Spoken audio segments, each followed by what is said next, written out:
Japan जो कि भारत का एक पक्का सहयोगी रहा है, चीन के खिलाफ जिसने हमेशा भारत का साथ दिया है, आज उसी जापान ने अमेरिका के इशारे पर एक ऐसा कदम उठाया है जिससे उसके रिश्ते भारत से बिगड़ सकते हैं। दरअसल जापान ने भारतीय कंपनियों पर प्रतिबंध लगा दिया है। जापान ने भारत के साथ साथ चीन, संयुक्त अरब अमीरात, उज्बेकिस्तान और कजाकिस्तान की कंपनियों पर भी प्रतिबंध लगाया है। इस प्रतिबंध में कंपनियों की संपत्ति जब्त करना और निर्यात प्रतिबंध लगाना भी शामिल है। जापान ने कहा है कि उसका मानना है कि इन संस्थाओं ने रूस के साथ कारोबार किया है, जिससे रूस को यूक्रेन पर आक्रमण से संबंधित उपायों से बचने में मदद मिली है।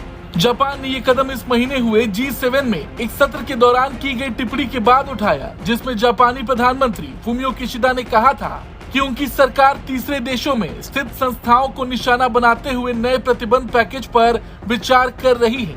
G7 देशों ने उन उत्पादों के रूस में निर्यात की आलोचना की थी जिन्हें तीसरे देशों के माध्यम से रूस को सैन्य उपयोग के लिए भेजा जा सकता है। जापान सरकार के मुख्य कैबिनेट सचिव योशिमासा हयाशी ने एक प्रेस कॉन्फ्रेंस में कहा कि रूस पर प्रतिबंध बनाए रखने के लिए जापान G7 सदस्यों और अंतर्राष्ट्रीय समुदाय के साथ मिलकर काम करेगा। हालांकि जापान ने अभी ये नहीं बताया कि किस भारतीय कंपनी पर उसने प्रतिबंध लगाया, लेकिन जापान के इस कदम के पीछे अमेरिका का हाथ बताया जा रहा है, क्योंकि अमेरिका और रूस की दुश्मनी किसी से नहीं छिपी और यूक्रेन और रूस की जंग के बाद अमेरिका रूस पर कई प्रतिबंध लगा चुका है। एक्सपर्ट्स का मानना है कि भले ही जापान ने भारतीय कंपनी पर प्रतिबंध लगाने का फैसला अमेरिकी दबाव में किया हो, लेकिन इसका सीधा असर भारत और जापान के संबंधों पर पड़ेगा।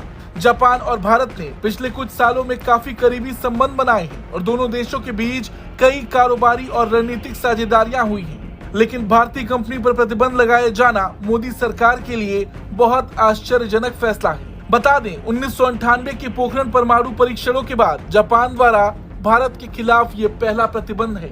आपको क्या लगता है, जापान के इस कदम के पीछे कौन है? कमेंट करके जरूर बताएं।